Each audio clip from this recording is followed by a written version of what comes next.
What's up guys, my name is Yaqub and in today's video I'm going to be reviewing the OMP KS1R Kart gloves. I've been using these gloves for quite a while now, almost an entire season, so I have some thoughts about them that I'd like to share with you. So without further ado, let's get straight to the video. On a quick note, according to the OMP website, the OMP KS1R Karting gloves are designed for kart racers who demand the highest level of performance from their karting gear. First off, let's talk about comfort. These gloves are very comfortable, but they do run wide compared to my newer -273 gloves that I recently purchased.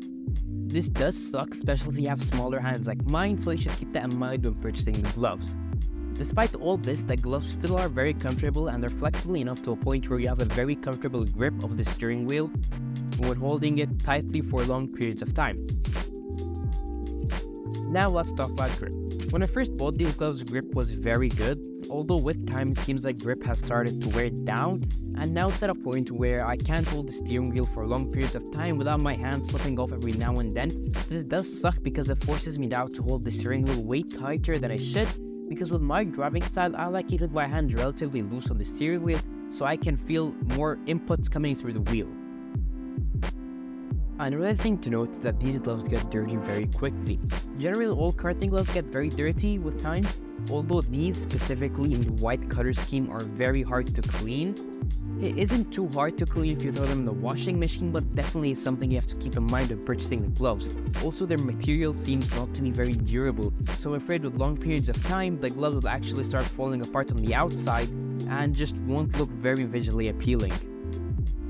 The OMP KS1R gloves feature stitching to the outside, which definitely is very nice for comfort, although it seems like this has backfired because with regular use, the stitching has started to fall apart on the outside, so this definitely does question the durability of these gloves long term.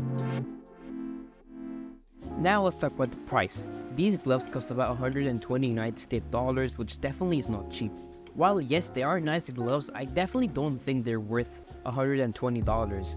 That's something many other people have agreed on, because you can get many different pairs of gloves such as the -273 gloves from way cheaper that perform very similar if not superior. To give you a better idea, let's compare the OMP KS1R gloves to the -273 gloves. In terms of comfort, they're very similar, but to me the -273 gloves are more comfortable because they fit me way better than the OMP KS1R gloves, although I purchased them both at the same size. I definitely think the -273 gloves are better in terms of comfort, but in terms of grip, they're very similar, although with time, the OMP KS1R gloves start to fall apart while the -273 gloves still stay strong, and they definitely are one of the most grippy pairs of karting gloves you can get your hands on. No wonder why most people at top levels of karting use the -273 gloves. So what's the verdict? Overall, the OMP KS1R gloves are a good pair of gloves, but if you have the choice to go with any other pair of gloves like the -273 gloves or a pair of Alpine Star gloves, I would definitely go for that instead of the OMP KS1R gloves because of the issues that we've mentioned, such as the grip levels falling apart, the stitching falling apart, and how dirty the gloves get. So if you're looking for a good pair of gloves that give you both looks, durability, and comfort, I would definitely go for the -273 gloves. That's it for today's video. I hope you enjoyed it. If you have any other things you want to say and comment on, please leave them down in the comments below. I hope you enjoyed the video, and that's me signing off.